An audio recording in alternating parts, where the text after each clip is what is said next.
Salut les éclés. Alors, moi je vais vous parler aujourd'hui de la composition de votre trousse de patrouille. Prenez garde à ce que tous vos produits que vous allez utiliser soient encore valables, donc les dates de péremption ne doivent pas être dépassées. C'est un peu comme pour l'alimentaire, vous avez à l'arrière de certains produits une date. Donc ici vous voyez c'est par exemple janvier 2021. Hop.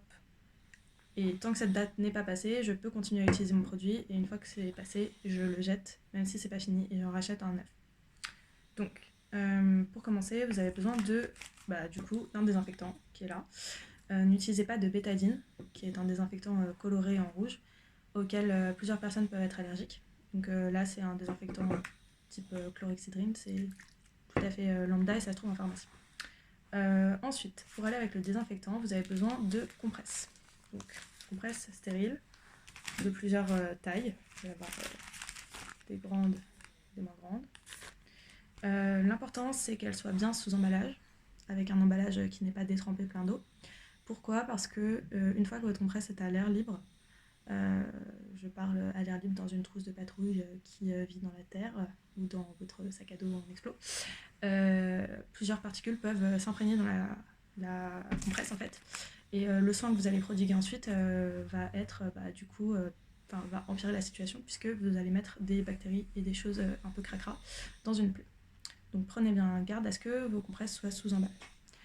Ensuite de ça, vous avez besoin de bandes, donc des bandes pas forcément sous emballage parce qu'une bande ça sert à maintenir.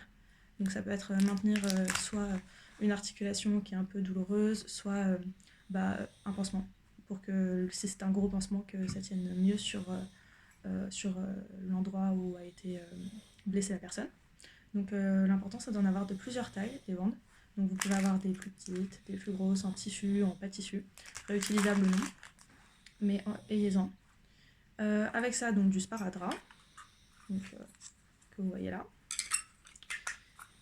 Ensuite, des pansements, donc pareil, là encore, des comme ça, enfin des moyens, des gros, peu importe, mais ayez de quoi adapter votre matériel à la plaie en question. Donc c'est bien d'avoir plusieurs tailles. Important avant de prodiguer un quelconque soin, donc c'est d'avoir des mains propres. Donc favorisez toujours un bon vieux savon avec de l'eau. Voilà. Si vous n'en avez pas, si vous êtes en explo et que vous n'avez pas accès à un point d'eau avec un savon, le gel hydroalcoolique en petite dosette, sinon, comme ceci, est bien pratique et vous permettra donc d'avoir des mains à peu près propres avant de prodiguer un soin. Autre chose à avoir dans sa trousse de secours, du sérum physiologique. Donc ça va être pour retirer les éléments qui peuvent parfois arriver dans les yeux. L'intérêt pour l'utiliser, c'est d'avoir la tête bien penchée à l'extérieur et de faire couler de l'intérieur vers l'extérieur pour que les petites fibres ou autres qui sont coincées dans vos yeux s'évacuent au lieu de rester coincées. Si on va comme ça va rester en fait dans la cornée de l'œil.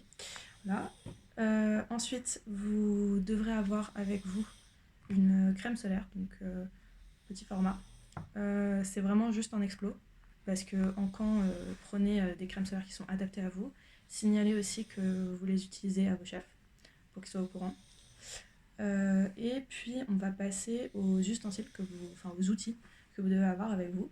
Donc déjà un ciseau pour couper les bandes, adapter les compresses, découper en fait et pouvoir adapter au mieux ce que vous avez à la plaie que vous soignez et à la blessure. Ensuite, une pince à épiler, comme ça, pour les échardes. Des épingles à nourrice pour maintenir les bandages en place. Et puis des gants. Donc là, je ne vais pas les sortir, ils sont dans une petite pochette en plastique. Gardez-les bien dans une pochette en plastique. Les gants, ça sert quand vous soignez des plaies où il y a du sang. Et vous devez manipuler, par exemple, retirer un fragment de quelque chose qui est bloqué à l'intérieur d'une plaie. Et ça va être à faire avec des gants parce que vous allez certainement en avoir sur les mains et du coup on peut se transmettre des maladies si vos mains sont blessées, donc petite égratignure, fragments ou autre. vous pouvez comme ça vous transmettre des maladies. Donc c'est mieux de travailler avec des gants pour tout ça. Et puis je vais juste... Ah oui, vous devriez aussi avoir, mais ça c'est pas un problème, un petit sifflet pour signaler une urgence. Oui, et donc du coup après je vais vous parler de l'entretien des outils. Donc tout ce qui est pince et puis notamment ciseaux là, ça s'entretient et en fait ça se nettoie. Donc soit vous avez avec vous dans votre trousse de secours des petits packs comme ça de lingettes imbibées d'alcool qui servent uniquement à passer autour des ustensiles pour éviter justement de transmettre d'une personne à une autre des maladies autres, que ce soit juste pour la propreté des plaies que vous allez soigner, que votre pince à épiler n'ait pas été trempée dans l'ampoule de quelqu'un avant. Et puis, si vous n'avez pas de petite lingette imbibée d'alcool, vous faites une bonne vieille méthode du mouchoir avec un peu de désinfectant et vous passez votre pince à épiler dans le mouchoir au niveau du désinfectant. Voilà. Ensuite, très important, toute manipulation que vous faites, tout usage que vous avez de cette trousse de secours pour nettoyer des plaies ou des petits bobos dans votre patrouille, vous devez tout répertorier dans un petit carnet. Donc votre trousse de secours doit comporter aussi un carnet d'une taille A5 à 6 max, enfin pas plus petit que ça, et un stylo.